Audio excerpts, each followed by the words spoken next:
आप सब लोग कैसे हैं? मेरे को विश्वास है, मुझे विश्वास है कि आप लोग पूरी तरीके से कहीं न कहीं अपने लक्ष्य के लिए लगे होंगे, अपने अध्ययन में लगे होंगे। जो जहाँ पर है उस तरह वहाँ पर एक्टफुल होगा, ये मेरा विश्वास है।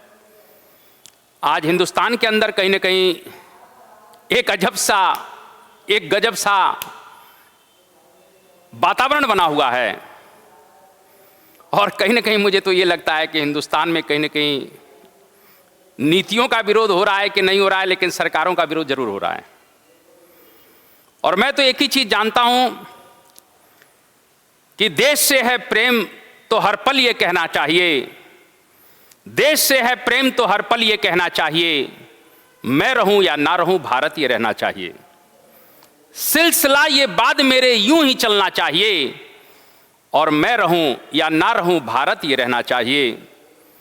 मेरा ये मानना है कि चाहे कोई भी चीज हो, अगर नेशन के हित में है तो पूरे देश को खड़े होकर उसका स्वागत करना चाहिए। कोई भी बिल हो, कोई भी नीति हो, अगर कुल मिला के मेरा ये मानना, अगर सरकार कोई भी सरकार हो, अगर इस राष्ट्र के हित में कोई फैसला होता है तो पूरे हिंदुस्तान को कहीं ना कहीं ताली बजाकर उसका स्वागत करना चाहिए। लेकिन दुर्भाग्य इस हिंदुस्तान का इस समय मैं यह देख रहा हूं कि कोई भी नीति हो, कोई भी बिल हो, कोई भी डिसीजन हो, यदि वह राष्ट्र के हित में भी है तब भी कुछ लोग उसके विरोध पर उतारू हैं।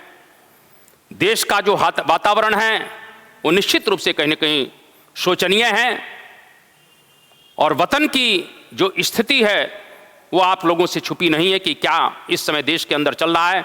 हिंदुस्तान में एक बहुत बड़ा आंदोलन चल रहा है जिस आंदोलन की गूंज भारत के साथ साथ दुनिया के अन्य देशों तक पहुंच गई है। आखिर ये आंदोलन क्यों चल रहा है, ये आप लोगों को कुल मिला के बताने की जरूरत नहीं है कि आप लोग सब कुछ देख रहे हैं। लेकिन मैं यहां एक बात जरूर कहना चाहता हूं इस बिल के संदर्भ में बात करते हुए कि आज वतन की जो हालत कुछ स्वार्थी तत्वों ने कहीं ना कहीं अपने स्वार्थों के लिए जो कर दिया है वो निश्चित रूप से कहीं ना कहीं माफी योग्य नहीं है। मैं निश्चित रूप से कह सकता हूं आज के हालात जो वतन के हैं कि वतन की जो हालत सुनाने लगेंगे तो पत्थर भी आंसू बहाने लगेंगे। यदि भीड़ में खो गई इंसानियत तो उसे ढूंढने में जमाने लगेंगे। मैं इन बातों के साथ आज कहीं ना कहीं हिंदुस्तान में जो एक कृषि बिल को लेकर एक आंदोलन चल रहा है, मैं अपनी भी बात कहीं ना कहीं उस आंदोलन के संदर्भ में बोलने के लिए आया हूं। वो बिल कैसा है कैसा नहीं है, आप लोग भी बुद्धिजीवी हैं, मुझे बहुत ज्यादा बताने की जरूरत नहीं है, क्योंकि इस बिल पर जितना डिस्कशन हुआ है शायद मुझे लगता है कि सन 47 से लेकर 2021 के बीच में किसी भी बिल पर इतना डिस्कशन नहीं हुआ, किसी भी बिल पर कुल मिला के इतना आक्रोश नहीं हुआ और किसी भी बिल को लेकर कहीं ना कहीं निश्चित रूप से इतना बड़ा आंदोलन नहीं हुआ, ये मेरा मानना है।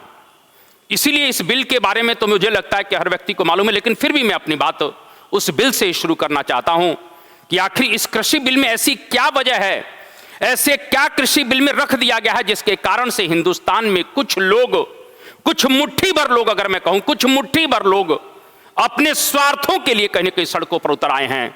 मैं उस पर डिस्कस करने आया हूं।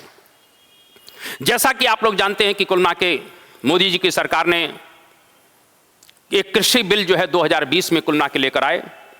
कृषि बिल 2020 उसका नाम ही है क्योंकि 2020 में वो पारित हुआ, पहले अध्यादेश के थ्रू आया और फिर कुल मिला के कहीं कि पार्लियामेंट के थ्रू वो पारित हुआ।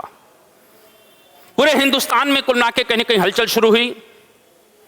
तो पहले तो हम ये जाने कि उस कृषि बिल में आखिर है क्या और वास्तव में अगर कुछ गड़बड़ी है तो सरकार को करना क्या चाहिए, और क्या आंदोलन जो हो रहा है ये आंदोलन का तरीका इसी तरह का होना चाहिए। ये तीनों बातों पर मैं डिस्कस करने के लिए आया हूं।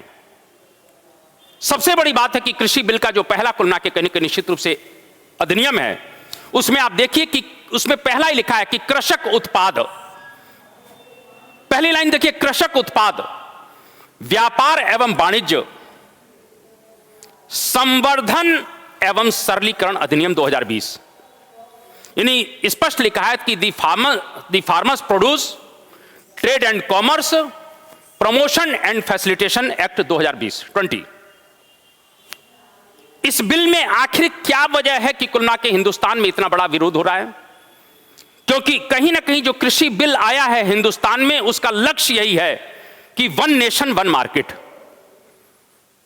यानी वन नेशन वन मार्केट का मतलब यह है कि अभी तक क्या है कि कुल मिला के मैं आपको बताना चाहता हूं, अभी तक जो भी कुल मिला के कृषक होते थे, जो बड़े पैमाने पर अपने अनाज को पैदा करते थे, वो कुल मिला के कहीं कहीं सरकारी मंडियां जो होती थी, जिनको एपीएमसी कहते हैं, एपीएमसी मंडियां, इन एपीएमसी मंडियों में ले जाकर बेचा करते थे। एपीएमसी का मतलब है एग्रीकल्चर प्रोड्यूस मार्केट कमेटी, कृषक उत्पाद बाजार समिति। जो आप देखते हो कि सरकारी गल्ला मंडी जो होती हैं, वहां पर कृषक लोग कहीं ना कहीं निश्चित रूप से कुछ ट्रेड एरिया होते थे, और उस ट्रेड एरिया के जितने भी किसान होते थे वो अपनी अपनी सरकारी मंडियों में ले जाकर अनाज को बेचते थे, वो बाध्य थे बेचने के लिए। अब एपीएमसी मंडियों में जब ये लोग कुल मिला के कृषक जो है बाध्य है कि आप अपने ट्रेड एरिया के बाहर अपने अनाज को नहीं बेच सकते हैं, तो क्या होता था कि जब ये कृषक इन एपीएमसी मंडियों में जाता था या जाता है, मंडियां खत्म तो ही नहीं है, तो ये एपीएमसी मंडियों में जाता है तो स्वाभाविक रूप से यहां पर अपना अनाज बेचने के लिए बाध्य है। अब इस बिल में क्या आया है, कृषक उत्पाद को कुल मिला के व्यापार एवं वाणिज्य, ट्रेड एंड कॉमर्स, इस बिल में यह व्यवस्था है कि अब जो है किसान इस एपीएमसी मंडी में बेचने के लिए बाध्य नहीं है।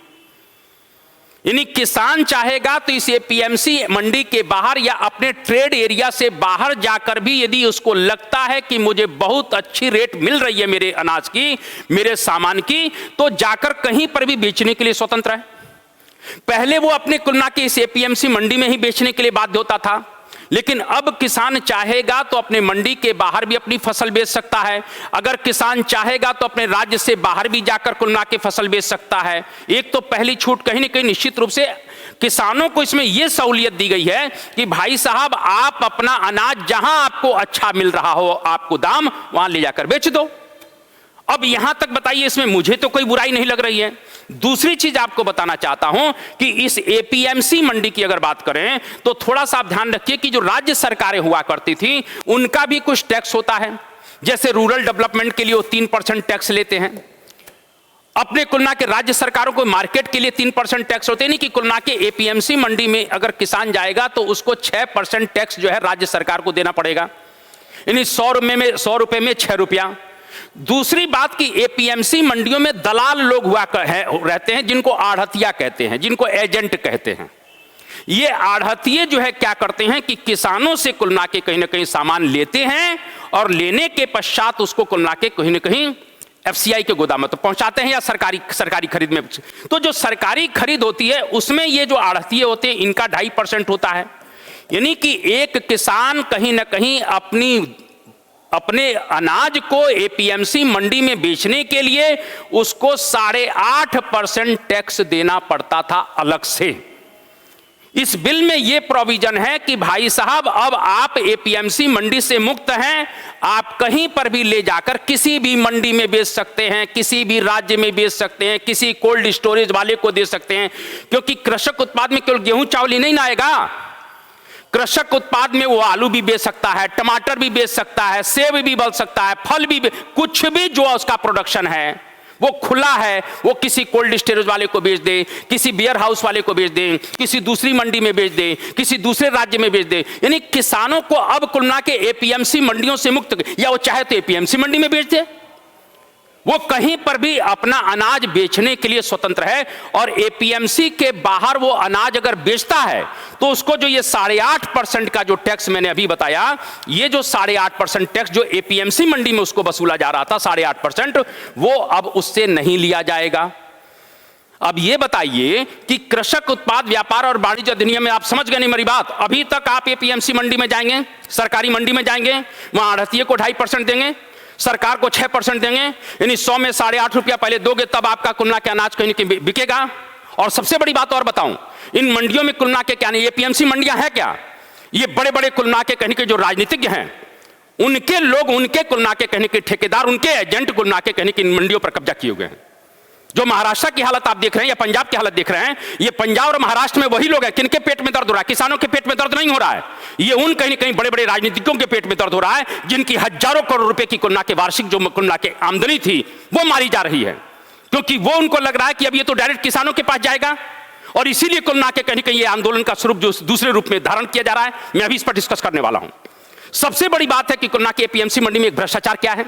इन मंडियों में क्या होता था कि जब ये लोग किसान बेचारा लेकर जाता था, आप जरा इस बात को समझिए, जब किसान खुलना के कहीं ना कहीं लेकर जाता था, मान लीजिए वो एक ट्राली भर के जो है अनाज लेकर गया, 50 किलोमीटर 40 किलोमीटर दूर जो है मंडी है, और वहां पर जाने के पश्चात जो ये आढ़तिये होते थे ये एफसीआई के गोदामों से के अधिकारियों से मिले होते थे। ये आढ़तिये कौन है? मैंने अभी बताया कि बड़े बड़े जो राजनीतिक होते थे, जो राजनीतिक होते हैं, बड़े बड़े पॉलिटिशियन होते हैं, उनके एजेंट होते हैं, उनमें काम करते हैं, क्योंकि मंडियों पर इन्हीं पॉलिटिशियनों का कब्जा होता है। तो अब क्या होता है कि खुलना के ये जो एजेंट होते हैं ये एफसीआई के अधिकारियों से मिले होते हैं।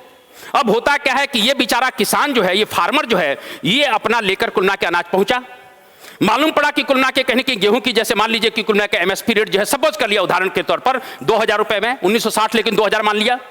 अब ये क्या करेगा एजेंट कि अच्छा खासा जो गेहूं होगा उसको कहेगा कि नहीं नहीं ये तुम्हारा गेहूं खराब है, फलाना है, ढिमका है, इसको खुलना के कहीं ना कहीं नजरअंदाज करेगा। जो खुलना के मार्केट का ऑफिसर वहां पर होगा शाही मंडी का, वो भी खुलना के कहीं ना कहीं कहेगा कि नहीं नहीं ये अनाज ठीक नहीं है, आप वापस करिए। तो ये किसान बेचारा वापस क्या करेगा, उसको तो बहुत दुगना खर्चा हो जाएगा ट्रांसपोर्ट का, तो वो खुलना के इनके रेट पर खुलना के वो अपना अनाज बेच देता था। मालूम पड़ा कि खुलना के एमएसपी की रेट जो है 1960 रुपया, वो बेच रहा है 1600 रुपया में, क्योंकि दबाव वो लेकर कहां जाएगा। और ये 1600 रुपए में खरीद कर और क्या करते थे 1960 में एफसीआई के खुलना के कर्मचारियों से मिलकर खुलना के अपना जो एमएसपी पर जो है मलाई खाते हैं। यानी बिचौलिए लोग 2.5% तो खाते ही खाते हैं, साथ में खुलना के इन किसानों का कहीं ना कहीं निश्चित रूप से जो है बहुत सा अनाज कम रेट पर खरीदकर ये बताकर कि तुम्हारा अनाज खराब है, और अंत तक कम रेट पर खरीदकर एफसीआई के खुलना के कहीं ना कहीं कर्मचारियों और अधिकारियों से मिलकर उसको खुलना के बेचते हैं और डबल मुनाफा खुलना के सब मिलकर खाते हैं। यानी ये बिल आ जाएगा तो ये जो षड्यंत्र चल रहा है, ये भ्रष्टाचार का जो ताना बाना चल रहा है, वो पूरी तरह से समाप्त हो जाएगा। और वही भ्रष्टाचारी लोग कहीं ना कहीं निश्चित रूप से खड़े हैं। मैं ये कहना चाहता हूं कि जो भी खुलना के देश में हो, चाहे कोई भी पार्टी करे, कोई भी व्यक्ति करे, यदि अच्छा काम है, देश हित में है, बहुजन हिताय है, तो निश्चित रूप से उसका स्वागत किया जाना चाहिए। मैं किसी व्यक्ति विशेष की बात नहीं कर रहा हूं।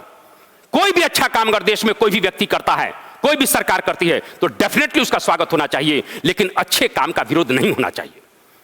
अब आप ये बताइए कि इसमें क्या बुराई है, मेरी ये समझ में नहीं आ रहा है कि किसान को खुलना के ऑप्शन दे दिया गया है कि भाई तुम फलाना को नहीं खरीदोगे, बेचोगे, आप राम को नहीं बेचोगे, आप श्याम घनश्याम किसी को भी ले जाकर बेचिए और जहां आपको अच्छा दाम मिलता हो खरीदिए। तो एक तो पहला बिल में यह है कि खुलना के मैंने क्या कि विरोध क्यों हो रहा है कि जो आढ़तिये हैं और जो बड़े बड़े पॉलिटिशियनों के एजेंट हैं, उनकी कमाई इस बिल के आने के बाद मारी जाएगी। इसीलिए खुलना के ये चिल्लाकर दिल्ली के बाहर डेरा डाले हैं। किसान अपना खेत 2 दिन नहीं छोड़ पाता है, क्योंकि वो 2 दिन छोड़ेगा तो उसे भूखे मरने की नौबत आ जाएगी। यहां खुलना के कहने की 72-75 दिनों से खुलना के मलाई काजू खाया जा रहा है। ये किसान नहीं है, ये वही आढ़तिये हैं, ये वही एजेंट हैं जो खुलना के कहीं ना कहीं निश्चित रूप से किसानों के खुलना के कहीं ना कहीं कमीशन खोरी से अपनी जीविका को चलाते थे। तो पहली बात तो ये होगी कि कृषक व्यापार उत्पाद व्यापार एवं वाणिज्य अधिनियम, यानी इसमें वन नेशन वन मार्केट के तहत अब किसान पूरी तरह से फ्री है, वो कहीं पर भी अपना कहीं न कहीं अनाज बेच सकता है। दूसरी बात जो ये शंका जाहिर की जा रही है कि कहीं इसमें एपीएमसी मंडी खत्म नहीं हो जाए, कहीं बिल में एपीएमसी मंडियों के खत्म होने की बात नहीं है। यहां तक ये कहा गया है कि आगे एमएसपी खत्म हो जाएगी। सरकार 50 बार ये बात कह चुकी है कि एमएसपी किसी भी कीमत पर खत्म नहीं होगी। इस प्रकार से ये जो कंसेप्ट बनाया जा रहा है ये पूरी तरह से निराधार है, पहली चीज। अब थोड़ा सा हम लोग और आगे बात करना चाहते हैं कि दूसरी चीज क्या आ रही है। अब बिल का पहला प्रोविजन तो आप समझ गए कि खुलना के कृषक कहीं पर भी अपना सामान बेचे और जहां प्रॉफिट हो कमाए और 8.5% जो सरकारी मंडी में टैक्स दे रहा उससे भी मुक्त हो जाए, तो किसानों को फायदा है। चलिए दूसरी बात समझ लेते हैं, ये दूसरे बिल का प्रोविजन क्या है। अब देखिए दूसरे बिल का जरा समझिए प्रोविजन क्या है। इसमें लिखा है कि कृषक सशक्तिकरण और संरक्षण। अब जरा समझिए, इस बिल में पहली लाइन में लिखा है कि कृषकों का सशक्तिकरण भी किया जाएगा और उनका संरक्षण भी किया जाएगा। सशक्तिकरण भी होगा और संरक्षण भी होगा। अब तीसरे और आगे सुनिए, कीमत आश्वासन और कृषि सेवा पर करार। इस बिल को जरा ढंग से लाइन लाइन पढ़ो। कृषक सशक्तिकरण और संरक्षण, यानी कृषकों का सशक्तिकरण होगा, उनको संरक्षण दिया जाएगा। और कीमत आश्वासन, किस पर आश्वासन संरक्षण दिया जाएगा? कीमत पर, कृषि सेवा पर। यानी कहीं ना कहीं कृषकों का सशक्तिकरण और संरक्षण होगा और उनको उनकी जो उनका अनाज है उसकी कीमत का आश्वासन भी दिया जाएगा और साथ में उनको कृषि से रिलेटेड जो भी सेवाएं दी जाएंगी वह भी पहुंचाई जाएंगी। इसको इंग्लिश में देख लीजिए, फार्मर्स एम्पावरमेंट, एम्पावरमेंट। और कहीं ना कहीं दूसरा क्या है? एंड प्रमोशन, यानी संरक्षण भी होगा। एग्रीमेंट ऑन प्राइस, यानी कहीं ना कहीं उनकी प्राइस को आश्वासन भी दिया जाएगा। ये देखिए क्या लिखा है, एग्रीमेंट ऑन प्राइड एश्योरेशंस, यानी एश्योर किया जाएगा, आपको एश्योर किया जाता है कि आपको इतनी कीमत मिलेगी। और कहीं ना कहीं निश्चित रूप से फार्म सर्विस एक्ट, यानी कृषि से रिलेटेड आपको जो भी जरूरत की सेवाएं होगी वो भी प्रोवाइड की जाएगी। इसी को आजकल की भाषा में जो दूसरा बिल है, इसी को आजकल की भाषा में कॉन्ट्रैक्ट फार्मिंग कहा जा रहा है। जरा ये समझ लीजिए, इसी को कॉन्ट्रैक्ट फार्मिंग कहा जा रहा है। अब ये कॉन्ट्रैक्ट फार्मिंग सुन लीजिए, अब हम लोगों को पढ़ाया जा रहा है, अरे अरे अरे वो आ गए, एजेंट आ गए हैं, वो अंग्रेज आ गए, नील आंदोलन हो गया, फलाना आंदोलन हो गया। इस तरह से हमको कुल मिला के कहीं ना कहीं भड़काया जा रहा है कि कॉन्ट्रैक्ट फार्मिंग आ गई। अंग्रेज जिस तरह से किसान नील आंदोलन के किसानों को, नील पैदा करने वाले किसानों को कुल मिला के शोषण कर रहे थे, इसी प्रकार से हमारा शोषण शुरू हो जाएगा। क्या गजब कर रहे हो यार, 2021 में जी रहे हो। मैं भी एक किसान का लड़का हूं, पूर्वांचल से आता हूं यार। मेरे दादा बाप जो है किसानी ही करते थे। कहीं ना कहीं इस तरह से ये वो लोग हैं जिन्होंने कभी खेत नहीं देखा, उस तरह की ये बात कर रहे हैं। मैं आपको यह बात कहना चाहता हूं, मैं स्वयं एक किसान का लड़का हूं यार। मेरे हित को टकराएगा कोई कुल ना के तो कहीं ना कहीं मैं खड़ा नहीं होऊंगा। लेकिन मैं आपको थोड़ा बताना चाहता हूं कॉन्ट्रैक्ट फार्मिंग है क्या। सबसे बड़ी बात है, आपको बताना चाहता हूं, अरे ये नील आंदोलन के कहीं ना कहीं आप थोड़ा समझिएगा। नील आंदोलन में अंग्रेजों ने नीलों का, नील पैदा करने वाले किसानों का खून चूसा कि नहीं चूसा ये तो मुझे नहीं मालूम। लेकिन आज हिंदुस्तान में बड़े बड़े पॉलिटिशियन मंडियों पर करुणा के कब्जा करके इन किसानों का शोषण कर रहे हैं। आज की डेट में किसानों का सबसे बेतहाशा शोषण अगर हो रहा है तो इन एपीएमसी मंडियों पर कुल ना के कहीं ना कहीं जो कुल ना के बड़े बड़े पॉलिटिशियनों का कब्जा है, अपने आढ़तियों के माध्यम से कब्जा किए हैं। एफसीआई के कुल ना के कर्मचारियों से मिलकर साठगांठ करके जो किसानों का कहीं कहीं शोषण हो रहा है, उनके अच्छी फसल का उचित दाम नहीं मिल पा रहा है, यह कुल ना के कहीं कहीं जबरदस्त काम, ये शोषण का काम है। और आप हमको सिखाते हो कि इन्होंने शोषण किया, इन्होंने शोषण किया।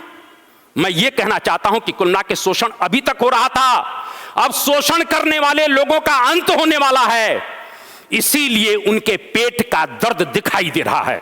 ये हिंदुस्तान के लोगों को जागना चाहिए, हिंदुस्तान के लोगों को समझना चाहिए कि कुल ना के अगर हमारे हित में कोई काम हो रहा है तो कुल ना के ऐसे मुट्ठी भर विरोधी लोगों का सामना किया जाना चाहिए। मैं यह कहना चाहता हूं। अब जरा समझिए कॉन्ट्रैक्ट फार्मिंग क्या है। अभी मैंने क्या कहा कि किसान कहीं पर भी ले जाकर अपना कुल ना के माल बेच सकता है, मैंने अभी कहा। अब जरा समझिए कॉन्ट्रैक्ट फार्मिंग का जरा फंडा समझ लें। ये कॉन्ट्रैक्ट फार्मिंग है। इसमें क्या होगा जरा समझिएगा कि जैसे मानकर चलिए कि कुल ना के एक ये गांव है, ये गांव है और इस गांव के पास कुल ना के कहीं ना कहीं निश्चित रूप से इस गांव में 25-50 घर हैं। सपोज करिए इस गांव के पास 200 बीघा जमीन है, इस टोटल गांव के पास। इसमें किसी हरि का भी घर है, मोहन का भी घर है, अब्दुल का भी घर है, मिश्रा जी का भी घर है, हमारा भी घर है। इस तरह से मान लीजिए मेरे गांव में 200 बीघा जमीन है। अब ये जो 200 बीघा जमीन है तो इस 200 बीघा जमीन को कुल मिला के, क्योंकि एक बीघा के लिए तो कोई बाहर से इंडस्ट्रिस्ट आएगा नहीं, तो अब मान के लिए 200 बीघा जमीन है और सपोज करिए जैसे लेज वाला है जो कुल मिला के क्या बनाता है, चिप्स बनाता है, वो अपना पहुंच गया यहां पर। पार्ले वाला है बिस्किट बनाता है, गेहूं के लिए पहुंच गया। ब्रिटानिया वाला कुल मिला के बिस्किट बनाता है, गेहूं के लिए पहुंच गया। कहीं ना कहीं जो बड़ी बड़ी कंपनियां हैं जो फूड प्रोडक्ट तैयार करती हैं, या सॉस वाला है वो टमाटर के लिए पहुंच गया।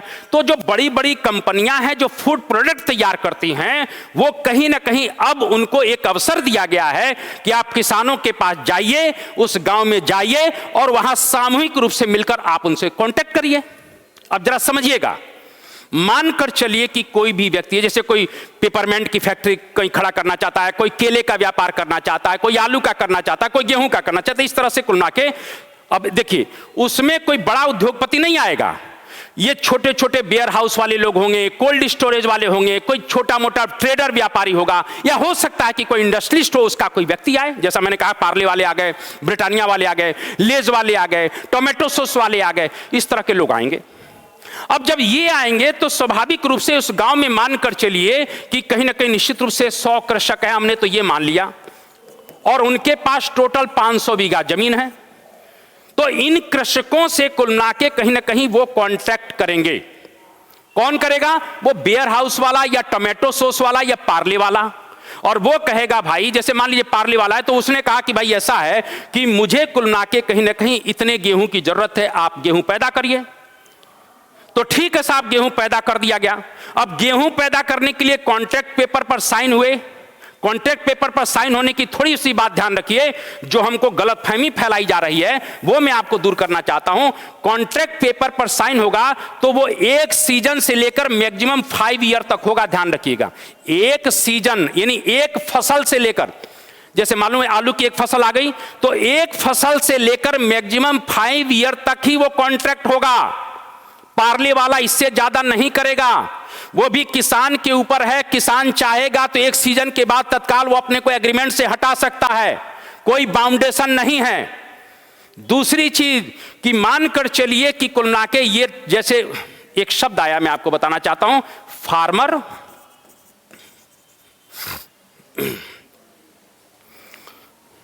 फार्मर और कहीं ना कहीं निश्चित रूप से स्पॉन्सर। स्पॉन्सर मतलब वही स्पॉन्सर जो पार्ले का एजेंट बन के आया। पार्ले का मतलब अधिकारी कर्मचारी जो भी है, या ब्रिटानिया का है, तो ये स्पॉन्सर कहलाएगा। ये स्पॉन्सर जब इस फार्मर के साथ कुल मिला के क्या करेगा? ट्रेड करेगा, यानी कॉन्ट्रैक्ट करेगा। कॉन्ट्रैक्ट में उसने कहा कि भाई मेरे को गेहूं चाहिए, चलिए साहब गेहूं दे दिया गया। लेकिन आप ध्यान रखिए कि इन दोनों के बीच में जो एग्रीमेंट हो रहा है, उस एग्रीमेंट की अवधि एक फसल वर्ष से लेकर, मतलब एक सीजन से लेकर मैक्सिमम 5 ईयर। पहली चीज। दूसरी चीज, अगर किसान को लगता है कि नहीं एग्रीमेंट एक सीजन के बाद कि मुझे ठीक नहीं है, वो एग्रीमेंट से हटने का उसको राइट है, वो एग्रीमेंट से हट सकता है। दूसरी चीज कि इसमें रेट कैसे फिक्स होगा। अब थोड़ा मैं आपको बताना चाहता हूं, रेट की बात कर लिया जाए कि रेट कैसे फिक्स होगा, यह समझने की जरूरत है। मानकर चलिए कि कुल मिला के ये फार्मर है और कुल मिला के इस फार्मर से रेट जो फाइनल किया गया, तो एक तो फिक्स हो सकता है कि भाई हमको कुल मिला के कहीं ना कहीं मालूम चला गेहूं अगर बेचना है या आलू बेचना है तो हम 20 रुपए किलो बेचेंगे। एक कुल मिला के कहीं ना कहीं इस तरह से फाइनल हो गया। दूसरा इसमें यह है कि प्राइस फिक्स भी होगी और प्लस फ्लेक्सिबिलिटी भी होगी, यानी प्राइस फिक्स भी होगी कि भाई 20 रुपए किलो तो आलू हमको देना ही लेना ही है और हम 20 से कम नहीं देंगे, ये तो फाइनल हो गया।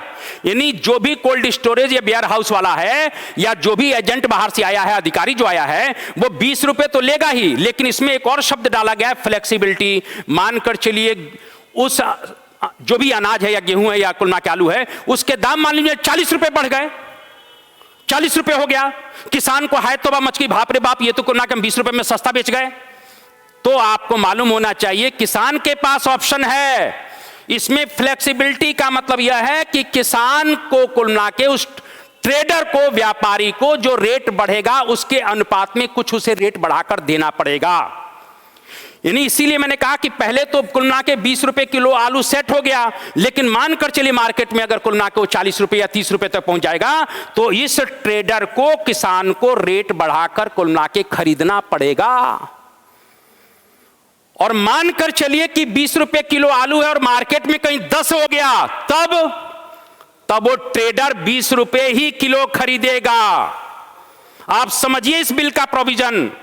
यानी रेट अगर फिक्स हो गई है कुल मिला के किसान और कुल मिला के पार्ले जी के बीच में, और अगर रेट घट जाता है तो पार्ले जी की कंपनी वाले को उसी रेट में कुल मिला के अनाज खरीदना पड़ेगा, लेज वाले को उसी फिक्स रेट पर कुल मिला के कहीं ना कहीं आलू खरीदना पड़ेगा। लेकिन अगर रेट के दाम बढ़ गए जो फिक्स हुआ है, तो फिर कुल मिला के उस कंपनी को उस रेशो में कुल मिला के बढ़ा हुआ रेट देने का भी ऑप्शन उसमें रखा गया है। यानी किसान को किसी भी तरह से नुकसान ना हो, इसीलिए मैंने क्या कहा कि संरक्षण का उसमें प्रावधान है कि यदि रेट बढ़ते हैं तो भी किसान को लाभ दिया जाएगा, और रेट घटते हैं तो जो करार किया है उससे कम पर कुल मिला के वो उद्योगपति या वो व्यापारी अनाज नहीं खरीद सकता है, उस फिक्स रेट पर ही खरीदना पड़ेगा। अब बताइए बिल कहां से कुल मिला के बुरा है? दूसरी चीज और समझ लीजिए, कहीं ना कहीं कॉन्ट्रैक्ट फार्मिंग में मैंने अभी कहा कि इसमें कृषक है, फार्मर है और प्लस स्पॉन्सर है जो कंपनी के नुमाइंदे हैं, इनके बीच में हुआ मैंने कहा 1 सीजन से लेकर मैक्सिमम 5 ईयर तक। दूसरा मैंने क्या कहा कि इसमें रेट की फ्लेक्सिबिलिटी की कुल ना के कहने की गुंजाइश है, अगर रेट बढ़ता है तो किसान को उसको फायदा मिलता है, आप इस बात को समझते जाइए। तीसरी बात मैं आपको कहना चाह रहा हूं कि कहीं पर भी इस कॉन्ट्रैक्ट फार्मिंग के तहत इस बिल में कहीं पर भी यह नहीं लिखा गया है कि किसी भी प्रॉब्लम के बाद वो कुल ना के ट्रेडर, वो एजेंट, वो स्पॉन्सर जमीन पर किसान की कब्जा कर लेगा, गिरवी रख लेगा। कहीं पर भी इस प्रकार की बिल में कोई बात नहीं है। ये जो कुल ना के हिंदुस्तान भर में कहीं ना कहीं एक तरीके से घुमाया जा रहा है, रूमर उड़ाया जा रहा है कि कुल ना के कॉन्ट्रैक्ट फार्मिंग चालू हो गया है, अब किसान अपनी जमीन के मालिक नहीं रहेंगे, जमीन उनकी हड़प ली जाएगी। अरे भाई साहब, हिंदुस्तान का किसान और हिंदुस्तान का जवान इतना मजबूत है कि उसकी जमीन और उसकी जायदाद को हड़पने का साहस भी कोई नहीं कर सकता है। आप लोग क्यों इतना झूठा कुल ना के कहीं न कहीं रूमर पूरे हिंदुस्तान में फैलाने का प्रयास कर रहे हैं? मैं यह कहना चाहता हूं, यह सरकार का कुल ना के बड़े बड़े मैंने इकोनॉमिस्टों को पढ़ा, कृषि इकोनॉमिस्टों को पढ़ा, एग्रीकल्चर अशोक गुलाटी जी को मैंने पढ़ा, उन्होंने कहीं पर भी कुल ना के इस बिल का समर्थन किया, कहीं पर भी विरोध नहीं किया। इस बिल का कुल ना के 74वां स्वागत होना चाहिए, लेकिन कुछ स्वार्थी तत्व जो इस हिंदुस्तान में हैं, जिनकी स्वयं की रोजी रोटी और बिजनेस चौपट हो रहा है, जिनकी स्वयं की राजनीति चौपट हो रही है, वो इस बिल के बहाने किसानों के कंधे पर कुल ना के बंदूक रखकर चला रहे हैं, क्योंकि सामने आकर कुल ना के कहने के लोकतंत्र के माध्यम से, चुनाव के माध्यम से सत्ता में आने का स्वप्न तो उनका है ही नहीं, क्योंकि वो सफल ही नहीं हो पा रहे हैं।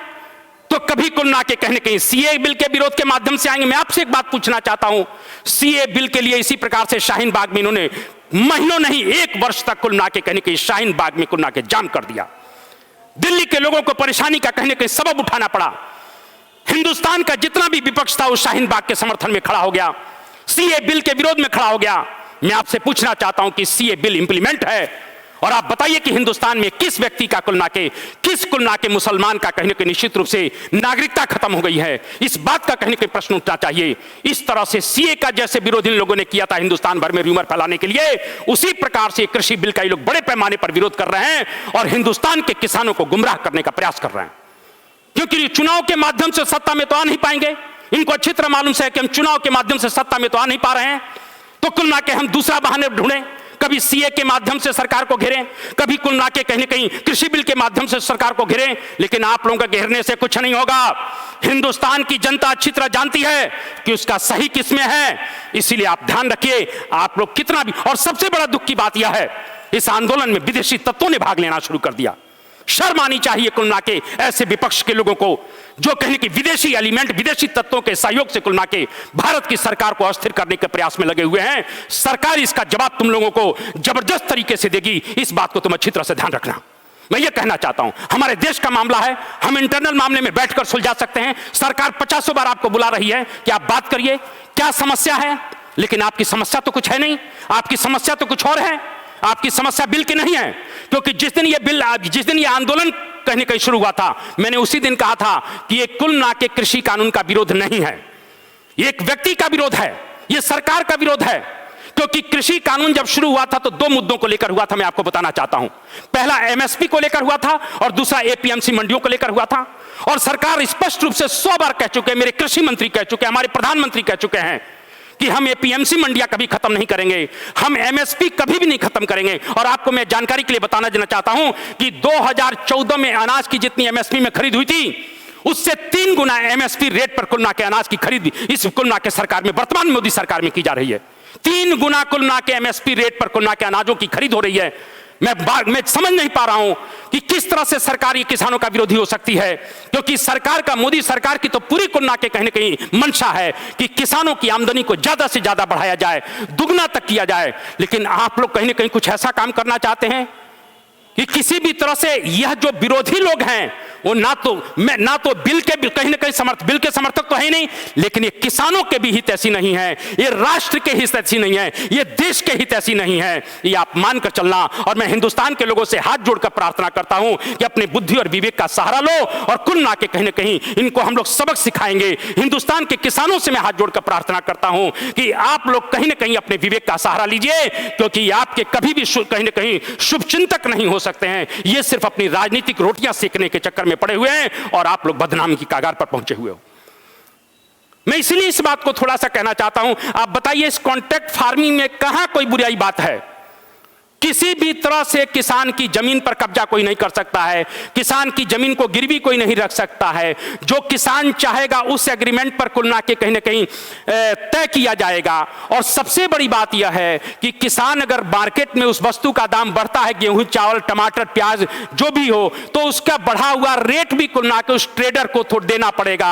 यानी किसी भी कीमत पर इस बिल में मुझे नहीं लगता है, ये सेकंड बिल पे पढ़ते हैं, कि किसान का कहीं शोषण होने की गुंजाइश है, कहीं गुंजाइश नहीं है। आप ये बताइए कि मान के चलिए मैंने कुल मिला के 100 क्विंटल गेहूं पैदा किया, मैं एपीएमसी मंडी में लेकर जा रहा हूं, 8.5% वहां दे रहा हूं। अरे मेरे घर कुल मिला के ब्रिटानिया वाला आया है, वो गाड़ी लगा रहा है, हम अपने दरवाजे पर ही, फार्म गेट पर, यानी खेती के कुल मिला के दरवाजे पर ही गाड़ी लगी हुई है, हम अपना अनाज दे रहे हैं, हमें कहीं चक्कर लगाने की जरूरत नहीं है। और सबसे बड़ी बात, वो 8.5% जो भ्रष्टाचार था वो बंद हो गया है, वो देने की जरूरत नहीं है। और आपको एक और चीज बताना चाहता हूं कि भाई साहब इधर रेट, इधर गेहूं धरवाएंगे, उधर पैसा भी देंगे। ये नहीं है कि पैसा कल मिलेगा परसों मिलेगा। 72 घंटे का प्रावधान कैसा है ये भी सुन लो। पैसा उसी दिन देना पड़ेगा। 72 घंटे इसलिए किया गया है कि मान लो शनिवार को आपने अनाज कुल मिला के खरीदा व्यापारी ने, संडे को अगर छुट्टी है बैंक बंद होगा, मंडे को मान लीजिए कोई त्योहार हो गया, इस स्थिति में 72 घंटे का आपको कहीं ना कहीं निश्चित रूप से छूट है। अगर आप मानकर चलिए कि सोमवार को, अगर मंडे को अगर आप अनाज खरीद रहे हैं और ट्यूसडे और वेडनेसडे को कोई बैंक की छुट्टी नहीं है, तो आपको मंडे को ही किसान को पेमेंट करना पड़ेगा। इस बात को ध्यान रखिए। जो लोग कह रहे हैं 72 घंटा नहीं, 24 घंटा। 72 घंटा तो उस स्थिति में है कि जब छुट्टी होगी बैंक की, कोई हॉलीडे होगा, कोई फेस्टिवल होगा, तब 72 घंटे का प्रोविजन है। नहीं तो कुल ना के कहने कहीं उस व्यापारी को उसी समय कुल ना के पैसा देना पड़ेगा। बताइए, अब बताइए किसान का कहां से शोषण हो गया? किसान का शोषण हो रहा है। आपके घर पर कुल ना के सामान खरीदा आपका जा रहा है।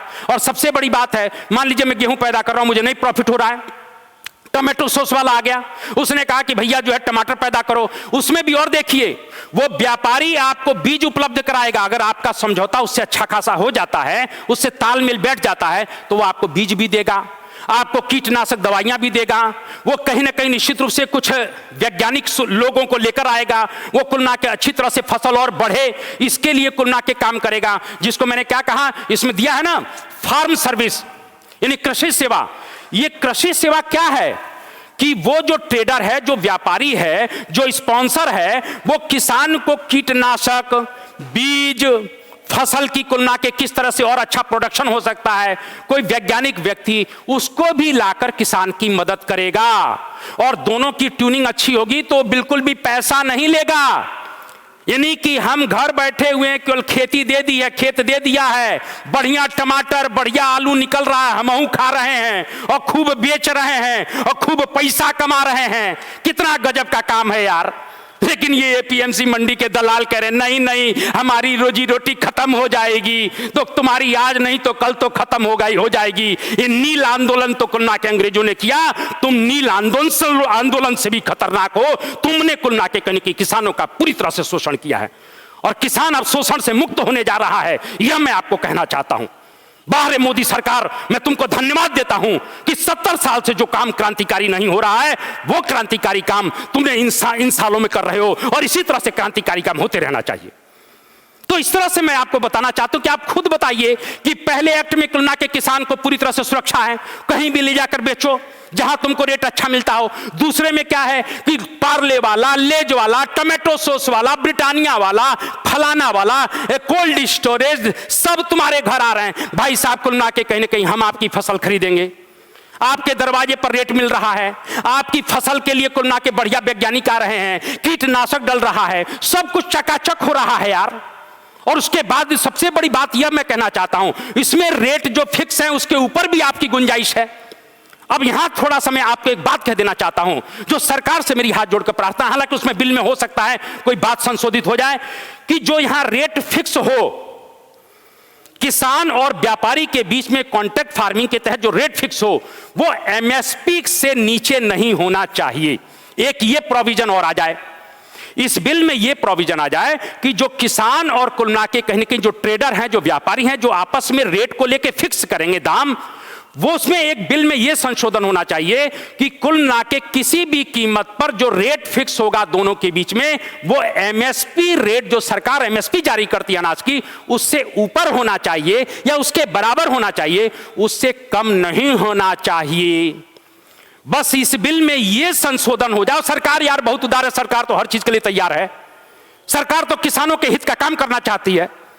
ये बिल का तो छोटा सा मात्रा, लेकिन मैं अपनी आवाज में कहना चाहता हूं सरकार से कि कहीं ना कहीं निश्चित रूप से जो भी कुल मिला के कहीं ना कहीं फिक्सिंग होगी, जो भी रेट फिक्स होगा, वो एमएसपी या उससे अबव हो। एमएसपी, इसमें नियम होना चाहिए एमएसपी से कम पर नहीं हो। इससे किसान को और कुल मिला के कहीं ना कहीं फायदा होगा, क्योंकि किसान अपने घर पर बैठे हुए एमएसपी रेट पर सब कुछ बेच देगा और ये एपीएमसी के दलाल ताकते रह जाएंगे। ये बड़े बड़े पंजाब और कुल मिला के महाराष्ट्र के जो कुल मिला के पॉलिटिशियन है, वो पूछ हिलाते रह जाएंगे और कुल मिला के किसान सुखी और संपन्न होगा। और मेरे देश का किसान सुखी संपन्न होगा तो मेरा राष्ट्र जो है सुखी और संपन्न होगा, मेरा राष्ट्र मजबूत होगा। क्योंकि जिस देश का किसान और जवान ताकतवर होता है, वो राष्ट्र अपने आप ताकतवर होता है।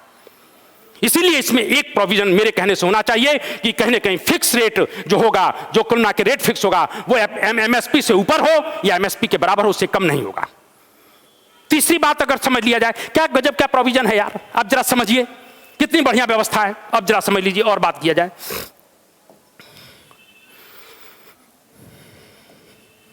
अब देखिए, इसमें जो तीसरा कानून है वो कानून बना नहीं है, कानून में संशोधन हुआ है। ये कानून कब का है? ये कानून है 1955 का। जरा समझिएगा, आवश्यक वस्तुएं संशोधन अधिनियम 2020, असेंशियल कमोडिटीज अमेंडमेंट एक्ट, दो अमेंडमेंट संशोधन। ये 1955 में आवश्यक वस्तु अधिनियम आया था। इसमें अभी वर्तमान में सरकार ने क्या किया है, जैसे गेहूं है, चावल है, दलहन है, तिलहन है, आलू है, प्याज है, यानी गेहूं, चावल, दलहन, तिलहन, आलू, प्याज, इनको आवश्यक वस्तुओं के कहीं ना कहीं परिधि से बाहर कर दिया है। अभी तक आवश्यक वस्तु अधिनियम 1955 में यह प्रोविजन था कि कुल मिला के कुछ चीजें कुल मिला के कहीं ना कहीं उस रेंज में लाया करती थी जिनका कभी भी स्टॉक नहीं किया जा सकता था। आवश्यक वस्तु अधिनियम 1955 इसलिए लाया गया था क्योंकि उस समय चूंकि हमारे पास प्रोडक्शन होता ही नहीं था, हमारी आधी जनता भूख से सो रही है, बाहर से अमेरिका से हमको गेहूं मंगाना पड़ता था, वो हम खाकर जिंदा रहते थे, बाजरा खाते थे, मोटे अनाज खाते थे। तो उस समय कुल मिला के नेहरू सरकार ने यह नियम बनाया था कि आवश्यक वस्तु अधिनियम एक्ट 1955 कि अगर स्टॉक होगा तो वैसे ही हमारे अनाज की कमी है। अब फिर कुल मिला के कहीं ना कहीं निश्चित रूप से जो है, अगर स्टॉकिस्ट स्टॉक करेंगे तो हमारे देश की हालत और बिगड़ जाएगी। इसीलिए उस समय गेहूं, चावल, दलहन, तिलहन, आलू, प्याज को कुल मिला के स्टॉक करने पर मना किया गया था कि आप इसका स्टॉक नहीं कर सकते हो। वो इस अधिनियम के तहत आते हैं। लेकिन जो संशोधन हुआ है, मैंने अभी क्या कहा ना कि ये जो संशोधन हुआ, जो अमेंडमेंट हुआ है, उसमें ये प्रोविजन आया है कि अब इनका स्टॉक कुल मिला के किया जा सकता है। अब आप जरा समझिए, कहीं ना कहीं इस बिल के लिए भी थोड़ा सा मैं आपको बताना चाहता हूं कि र्यूमर क्या उड़ाया जा रहा है, ये मैं आपको बताना चाहता हूं। अब ये कह रहे हैं लोग कि इसकी कालाबाजारी जमकर होगी, गेहूं चावल के दाम जो है बड़े पैमाने पर बढ़ जाएंगे, आलू प्याज के दाम बड़े पैमाने पर बढ़ जाएंगे। अब जरा समझिए मेरी बात, 1955 में मैंने अभी कहा कि हमारे पास प्रोडक्शन इतना भी नहीं था कि हम लोग अपना पेट भर पाए, हमको कुल मिला के बाहर से अनाज मंगाना पड़ता था। लेकिन 1980 तक आते आते, जरा समझिएगा, 1980 तक आते आते हम लोग खाद्यान्नों के मामले में आत्मनिर्भर हो गए। और जब खाद्यान्न के मामले में आत्मनिर्भर हो गए, का मतलब यह है कि कहीं ना कहीं निश्चित रूप से अब हमें बाहर से इंपोर्ट यानी आयात नहीं करना पड़ता था। 1980 में जब हम आत्मनिर्भर हो गए, और चल क्या रहा है 2020, ये बिल आया है तो 2020 में आया है, यानी कि आप समझिए 40 वर्ष बाद इस हिंदुस्तान में इतनी तेजी से कुल मिला के खाद्यान्नों का उत्पादन बढ़ा है कि आप लोग खुद देखते होंगे कि कहीं टमाटर जो है कुल मिला के सड़ गया, कहीं आलू सड़ गया, कहीं प्याज फेंकी गई। आप जरा समझिए, मैं अभी आपको उदाहरण दे रहा हूं, एफसीआई के गोदामों में टनों कुल मिला के, क्विंटलों टनों जो है कुल मिला के गेहूं सड़ गया, क्योंकि एफसीआई के पास रखने के लिए गोदाम नहीं है। टमाटर रखने के लिए कोल्ड स्टोरेज नहीं है, प्याज रखने के लिए बियर हाउसेज नहीं है, आलू रखने के लिए बियर हाउसेज नहीं। तो आप यह बताइए कि जब इतना बड़ा कुल मिला के कहीं ना कहीं उत्पादन हो रहा है और जो हम 55 में 80 से पहले तक आयात करते थे अब हम निर्यात कर रहे हैं, यानी बड़े पैमाने पर हिंदुस्तान खाद्यान्नों का एक्सपोर्ट कर रहा है। यानी हमारे यहां इतना ज्यादा पैदावार हो गई है कि अब हम लोग कहीं ना कहीं बड़े पैमाने पर उत्पादन करके एक्सपोर्ट कर रहे हैं और उसके बाद भी अनाज इतना ज्यादा है कि एफसीआई के गोदामों में सड़ रहा है। तो जब एफसीआई के गोदामों में सड़ रहा है तो या कुल मिला के आप देखिए, कभी टमाटर के रेट जो है कुल मिला के कम हो गए तो किसान ने फेंक दिया, प्याज के दाम कम हो गए किसान ने फेंक दिया। तो उसको फेंकने और सड़ाने से तो अच्छा है कि कहीं स्टॉक किया जाए जिससे भविष्य में वो काम आ सके। आप इस बात को जरा समझिए कि सरकार की नीयत कहीं पर भी गलत नहीं है। सरकार यह चाहती है कि जो चीज कुल मिला के एफसीआई के गोदामों में सड़ गया है या जो चीजें कुल मिला के सड़क पर फेंकी जा रही हैं कि हमारे पास, मैंने क्या कहा ना, हमारे पास आवश्यकता से अधिक जब उत्पादन हो रहा है तो उसको कहीं ना कहीं स्टॉक करने की जरूरत है। इसीलिए सरकार को लगा कि यार उस समय ठीक है हमने आवश्यक वस्तु सेवा अधिनियम के तहत इनको लाते थे क्योंकि हमारे पास स्वयं ही आपूर्ति नहीं थी, लेकिन अब तो हम एक्सपोर्ट कर रहे हैं। और 80 में मैंने क्या कहा ना कि 80 में हम लोग आत्मनिर्भर हो गए। यार 40 साल निकल गया, 40 साल में प्रोडक्शन दिन प्रतिदिन बढ़ता जा रहा है, तो आखिर उस अनाज का, उस टमाटर का, उस आलू का, उस प्याज का क्या होगा। अब आप मेरे से एक प्रश्न कर सकते हैं कि सर फिर रेट कैसे बढ़ जाते हैं। रेट कुल मिला के अनाज के, गेहूं के, चावल के पैदा होने के कारण से नहीं बढ़ते हैं, डिस्ट्रीब्यूशन का जो सिस्टम है वो बहुत गलत है, वितरण का सिस्टम बहुत गलत है। ये राज्य सरकारों को देखना चाहिए कि कुल मिला के उनके यहां जो डिस्ट्रीब्यूशन हो रहा है वो सही तरीके से क्यों नहीं हो रहा है। आप इस बात को समझिए।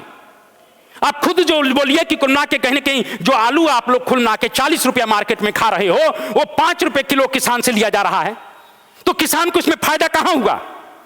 इस बिल में यह प्रोविजन है कि कुल मिला के डायरेक्ट किसान कुल मिला के जाके बेचेगा होलसेलर व्यापारी को। जब होलसेलर को बेचेगा तो होलसेलर वाला जो है कुल मिला के किसी ट्रेडर को बेचेगा, तो कुल मिला के किसान कुल मिला के इस बात बताइए जो 5 रुपए का बेच रहा है वो 15 रुपए में, 20 रुपए में जाकर किसान फाइनल करेगा। इस बिल से डायरेक्ट किसानों को फायदा नहीं कि इस बिल में डायरेक्ट किसानों को लाया गया है व्यापार करने के लिए। क्या बीच में आइए, डायरेक्ट आइए, जो आपका शोषण का चैन वो खत्म किया जा रहा है। मैंने अभी कहा कि आवश्यक वस्तु सेवा अधिनियम, यानी इनको निकालने का उद्देश्य यही है कि हमारे पास प्रोडक्शन बहुत ज्यादा है और वो खराब हो रहा है, इसीलिए कहीं ना कहीं निश्चित रूप से इसको आवश्यक वस्तु सेवा अधिनियम से बाहर किया जाए और इनके स्टॉक को कुल मिला के खोल दिया जाए। इनका स्टॉक किया जा सकता है, लेकिन इसमें भी शर्त है। सरकार इसमें भी छोड़ने को तैयार नहीं है और चाहती है कि किसानों का इसमें भी कोई गड़बड़ी नहीं हो जाए। इसीलिए आपको बताना चाहता हूं कि कहीं ना कहीं अगर युद्ध हो जाए, अकाल की स्थिति आ जाए, कोई प्राकृतिक अन्य आपदा आ जाए, उस स्थिति में सरकार कुल मिला के आवश्यक वस्तु सेवा अधिनियम जो है उसमें जो कुल मिला के स्टॉक करने की जो कुल मिला के उसने छूट दे रखी है, आलू, प्याज, टमाटर, गेहूं वगैरह, दलहन तिलहन, उनको बैन कर सकती है।